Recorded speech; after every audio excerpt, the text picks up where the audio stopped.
Knowing that this is happening and it's increasing since 2021 and even from 2024 into 2025, it's increasing.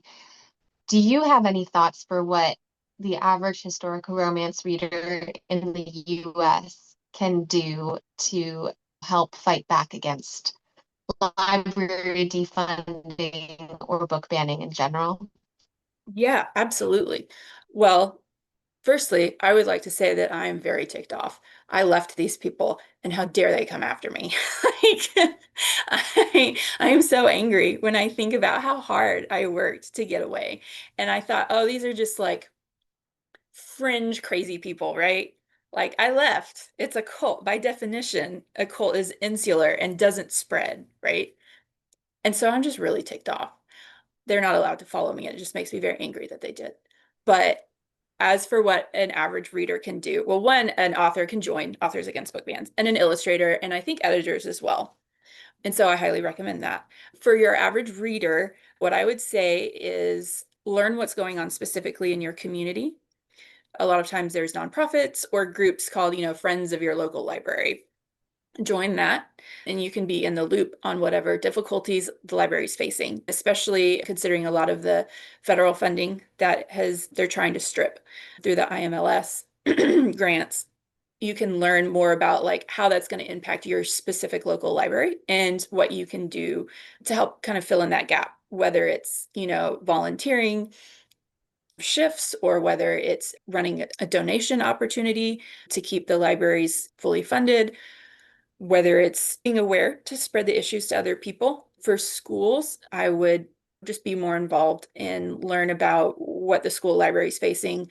You can be aware of any bannings or challenges that come up. There's stories of just anyone who's not even a parent just walking into the school. In Texas, I heard that there was just some person who walked in and they had 900 books on a list, 900 books. And we're like, this isn't acceptable. I want any of these taken out of the library. I'm like, that's disingenuous at best. And so being involved, so you would hear about these things when they happen, and so you can respond.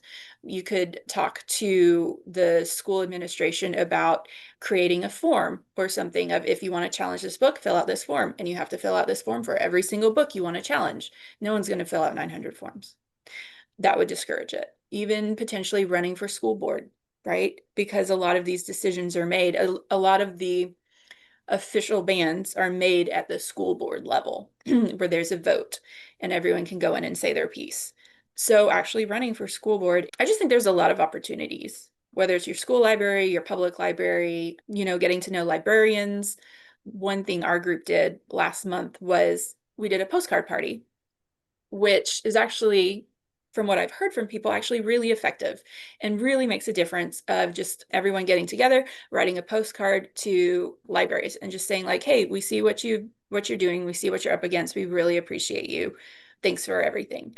And we mailed them out. And I've heard like just those little notes of encouragement really help, especially in states like mine where in the legislative session, there was just bill after bill after bill of trying to like eat away at libraries, fire librarians, just any of that, right? And just having that note of encouragement can make a huge difference. So even just little things like that can really like help the people around you and build the strength within the community that we all need to get through these difficult times. Yeah, that's really lovely. And like we were saying, this book banning and censorship is happening at such a local level that it is different in each municipality, but it actually, to me, feels a little bit more hopeful and possible to fight it because it's Yeah. local, as Yeah. opposed to so many things that it feels like I really disagree with that, but it's too global for me to do anything.